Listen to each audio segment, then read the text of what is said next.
Hello everybody, today we are at Fontaine Forge and we're meeting with a young man, Aaric, who is a blacksmith, and we're just going to take a look at some of the stuff he's doing.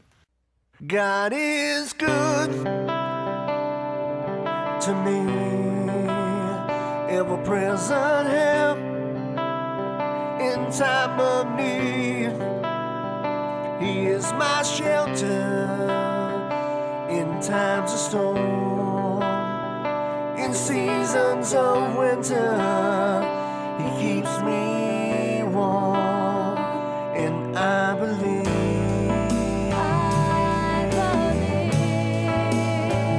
He's there for me. Yes, I believe.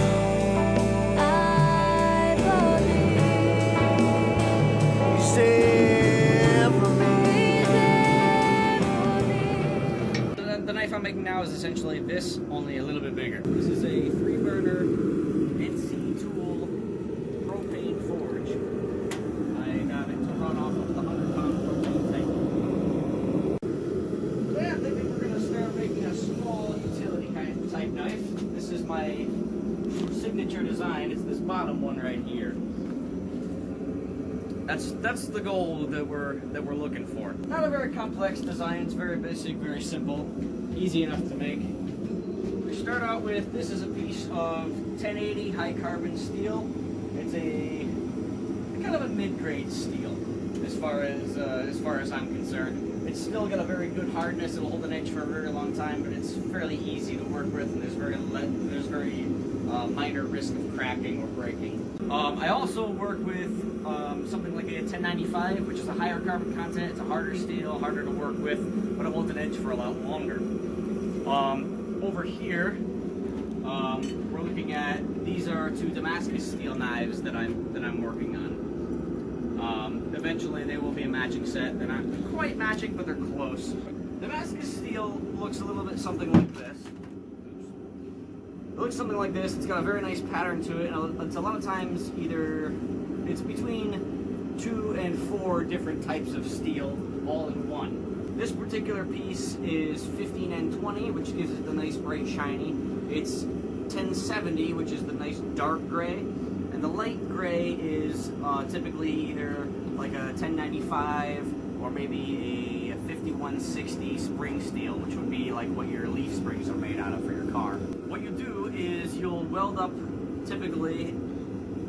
a stack of monosteels, of different monosteels. So you take maybe a 1084, a piece of 1070, and a piece of 15N20, and you keep alternating those layers until you get maybe 13 to 20 of them. You heat them in the forge, you flux the whole thing, and brush all the scale off. The flux helps to keep it clean. And you'll typically do this in a press. I don't have a press, so I do it by hand. And you force all those pieces into 1 bar of steel, essentially turning 13 pieces of steel into 1 piece of steel. Draw it out until it's equal thickness, and then you cut it up into, say, 5 sections. You weld the 5 sections back together, and you repeat the process as many times as you want to get as many layers as you want. There's also a lot of different specialty steels, if you will. This is W1 drill rod. Very good for making blacksmith knives and things of that sort. It's a very forgiving steel, very easy to work with. So we're going to start off just by heating the very end of it. We're going to start by hammering in our tip. We're looking for like a bright orange kind of a color, almost yellow, but not quite. This forge will get to about 2,700 degrees. So we're looking for about 1,800 to 2,000 for a good working temperature. We're pretty close to where we want to be, not quite. It's surprising to me how quickly it cherries up like that. Oh, for sure. Like I said, it's a very, very hot piece of equipment. So like that's one of the advantages of the propane. Like, would the coal-fired one take longer to get to that point? Or? No, the coal fire is actually hotter. The coal fire will actually get to over 3,000 degrees. The advantage of the propane is It heats pretty much just as fast, but it doesn't go past where the steel will actually ignite and burn. We're gonna come over to my anvil, and we're gonna start hammering in our point. Now some guys, they like to start with the handle, some guys start with the point. It's just personal preference. There is no right or wrong way to do it. I like starting with a point, because then I can use the handle as something to hold on to until I'm ready to cut it to length. Typically this step doesn't take very long, maybe 2 beats at the very most. We're getting down to a dull orange, time to reheat it. One thing I always do is I always clean off the scale, because that will leave divots that are very hard to get out once you go to grind and sharpen. So it's just like keep repeating the process over and over. Heat it up, pound, heat it up, pound. Right. And each step is going to be a little bit different, but all about the same. So here we're already pretty close to having a tip that I like and can work with. It doesn't have to be razor sharp at this step, because I'm going to put it on the grinder and make it much better. Right now I'm just getting a rough shape done.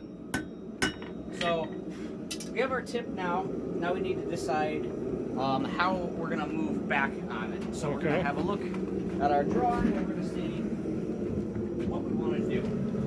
Next thing I'm going to start working on is I'm going to take this piece of, this is just a piece of either soapstone or chalk. I use chalk just because it's cheap. Soapstone's a little harder to come by. So I'm going to mark on my steel with this chalk approximately where I want my handle to start. That's going to be right about here. The advantage of this is when I put it in the fire, I can actually still see this even when it's bright yellow. I can still see that white mark and where I So want it doesn't burn. The chalk doesn't burn off. No, really. it doesn't. Very interesting thing where you can draw instead of a lot of times maybe you use a Sharpie or a pencil. In this case, I need something that will resist heat, so chalk is it. This is where I'm going to start my handle. Okay. I'm going to start my handle. I'm going to put the back of the handle on, and then I'm going to cut it off and use the tongs the rest of the time. Okay. So we're going to stick it in here a little bit further than I did last time, because I want to heat up a certain section of it. This is where the controlling of the heat is very important. You still don't want to get the tip too hot, because it's very small and there's little chance of it burning, but you still want to be a little bit careful. So you're going in a little further at this point. Correct. And if you can see, if you look right in here, you'll see the coloration. That's the extent of the majority of the heat. So I'm good right there. Here you see we're at a good temperature. This is almost 412ing temperature. This is extremely hot. At the time I pulled it out, you're looking at probably 2,200 degrees. Wow. So you still see, here's our line. It's still visible. We'll take it over to the horn of the anvil, and we're going to put in our first finger well.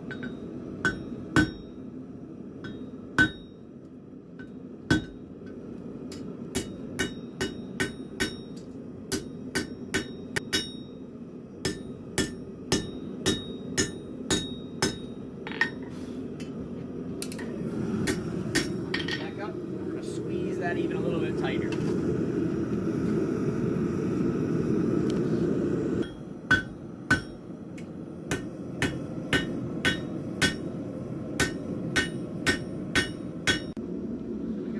And I'm gonna say, want it right about like that. Doesn't matter if you cut it hot or cold, doesn't make any difference, it's not gonna hurt the grinder. Okay.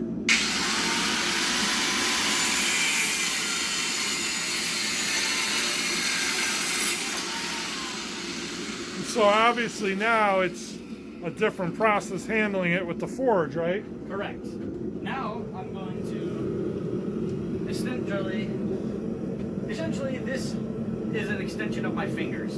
Okay. Since my fingers can't hold really hot things, I made a set of fingers that can only hold one shape.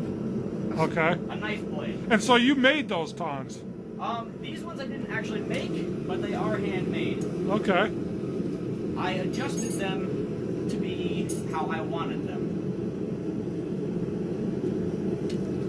A friend of mine and my mentor, you could say, my first mentor at Old Storage Village, his name was Rob Lyons, and I ended up buying a lot of equipment from him, tongs and hammers and things like that. Okay.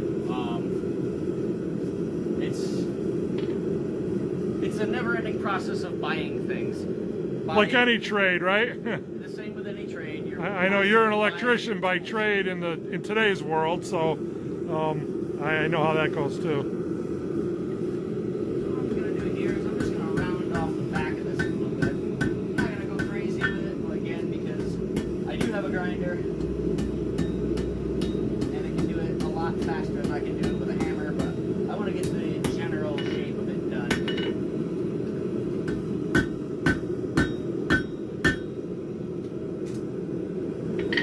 I also want to bring the handle to a little bit more of a curve.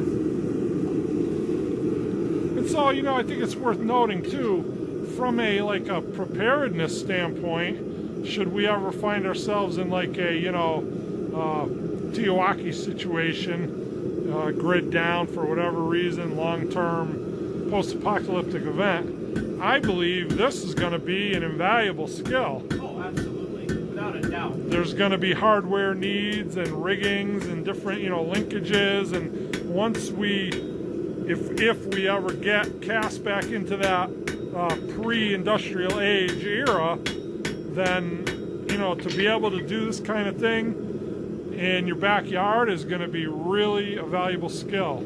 Oh, absolutely.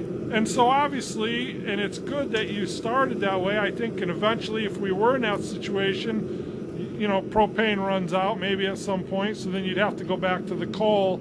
That is the advantage of starting with coal. Most guys in today's world, they start with propane, and all they know is propane, and then when you give them a coal forge, they've got no idea what they're doing. You can blacksmith on a campfire. It doesn't take a ton of heat to be able to do simple blacksmithing. You can't necessarily weld with it, but you can do most basic tasks in a campfire. Which, actually, I think I did up at your cabin. You still have the cabin. So what I've got now is I've got a line for where I want my blade to start. Okay. What I'm going to do is I'm going to hammer this even, and now I'm going to start hammering in a bevel.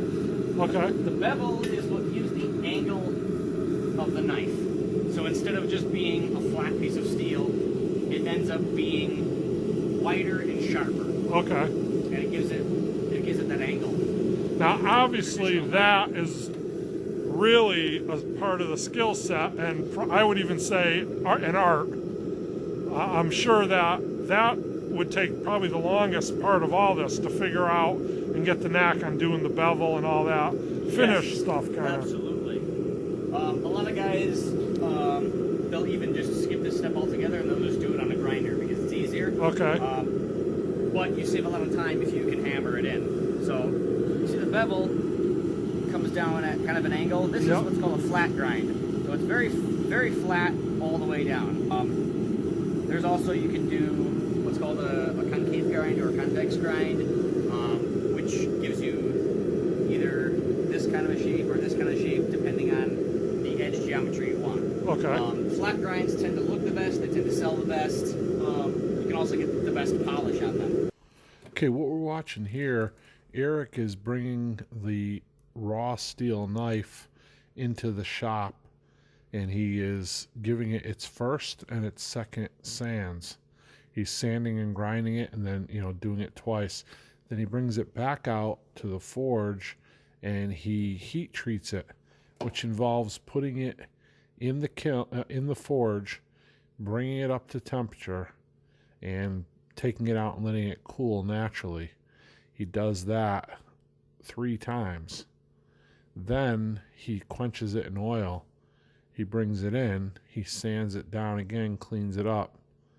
Then he brings it inside and he heat treats it in the oven. That has to sit in the oven for 2 hours at 450 degrees, and that has to happen 3 times. So he puts it in for 2 hours, takes it out, lets it cool naturally, puts it back in again. It goes through 3 cycles of that. And so that takes close to 8 hours. And so we're not going to be able to see him finish this knife, unfortunately. In the next clip, we're going to show it just before it goes inside to the oven. And that's going to be for the tempering process. The time in the oven is the tempering process. So in our next clip, we're going to see it just before it goes into the oven. Then in the final clips, we're going to see another knife that he did last week or the week before, and the blade was ready. And so he made the handle for it today, which I'm going to show in a separate video because this one's going long. But that's a kitchen knife. But you'll see the finished product and what it comes out as. But again, it won't be the same knife. It will be a different style knife. But just to be able to show you a finished product, we're switching to that knife because it's already prepared. And the knife he's working on today, again, won't be ready to finish for a couple days after it goes through that heat treat process. And our time is up with him, so we're going to be leaving before that. So unfortunately, we won't get to see that. Aaric is a man of great detail. It's very detail oriented. And he goes back and forth, and these processes in the sanding and polishing are extremely time consuming. And so unfortunately, we were only with him for the afternoon, so we didn't get to complete this process. I hope you enjoyed it. Thanks for watching. A couple different grinders, each for a specific process. You can already see quite a difference in the product.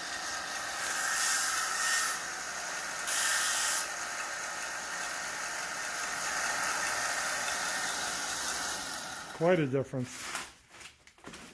So that's what we're looking at so far. You can see we're already starting to make a nice flat grind. Oh yeah. Well, here it is all done. Nice, bright, shiny. It's washed, polished, sharpened. Nice, beautiful Got a job. canvas micarta handle. You could see your reflection in the blade. You really can. It's a very nice polish. And As you see, I shaved this bald spot on my hand with it. It's very sharp. All right, so that was our visit to Fontaine Forge. It was a productive day.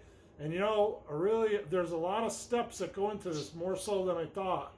But it really came out nice. And Aaric is really an attention to detail kind of guy. And did a nice job. Real nice job, Aaric. Appreciate you having me in and taking me for a tour of the process. Visit him on Facebook, Fontaine Forge. I'm going to link it in the description. Check it out. Go over there, show him some love, and see some of the other work that he does over there. And again, I'm going to put a link in the description. All the music you hear in my video is courtesy of Barry Pilson. There's a link to his channel in the video as well. Thank you all for watching. God bless you.